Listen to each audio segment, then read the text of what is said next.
ભરૂચ જિલ્લાના વાગરા તાલુકાના પખાચણ ગામ નજીક રવિવારની રાત્રે એક હિટ એન્ડ રનની ઘટના સામે આવી, જ્યાં પૂરપાટ ઝડપે આવી રહેલી ઇનોવા કારની ટક્કરે ઝારખંડના રહેવાસી અને વર્તમાનમાં સ્કોન પ્રોજેક્ટમાં કામ કરતા શ્રમિક અમૃત મહતોનું ઘટના સ્થળે જ મોત નીપજ્યું। અકસ્માત સર્જીને ફરાર થયેલ કાર ચાલકને પોલીસે સતર્કતા અને ઝડપી કાર્યવાહીથી મોડી રાત્રે ઝડપી પાડ્યો હતો।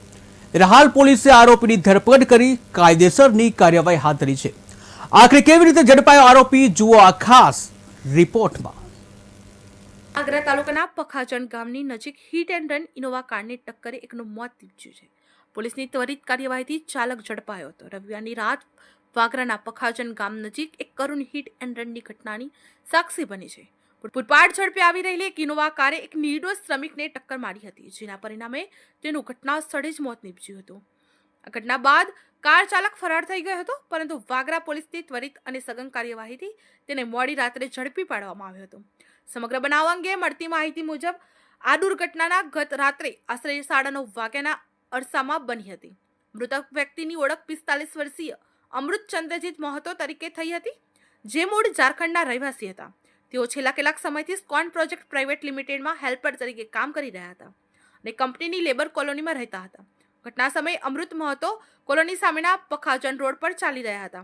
તે સમયે એક ઇનોવા કાર બેફામ ગતિએ આવી અને તેમને જોરદાર ટક્કર મારી હતી। આ ટક્કર એટલી પ્રચંડ હતી કે અમૃત મહતોને ગંભીર ઈજાઓ થતા તેમનું સ્થળ પર જ કમકમાટી ભરી મૃત્યુ થયું હતું। અકસ્માત સર્જી કાર ચાલક પોતાની ગાડી લઈને સ્થળ ઉપરથી નાસી ગયો હતો। આ ઘટનાની જાણ થતાં જ વાગરા પોલીસ સ્ટેશનનો સ્ટાફ તાત્કાલિક ઘટના સ્થળે દોડી આવ્યો હતો। પોલીસે મૃતદેહનો કબજો લઈને કાયદેસરની કાર્યવાહી હાથ ધરી હતી અને મૃતદેહને પોસ્ટમોર્ટમ માટે વાગરા આરોગ્ય કેન્દ્ર ખાતે મોકલી આપ્યો હતો। સાથે જ પોલીસ અકસ્માત સર્જીને ફરાર થઈ ગયેલા વાહન અને તેના ચાલકને પકડવા માટે તપાસનો ધમધમાટ શરૂ કર્યો હતો।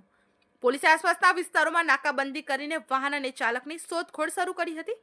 પોલીસની સતર્કતા અને સઘન તપાસના પરિણામે મોડી રાત્રે ખોજબલ નજીકથી ફરાર થયેલા ઇનોવા કારના ચાલકને કાર સહિત ઝડપી પાડવામાં પોલીસને સફળતા મળી હતી।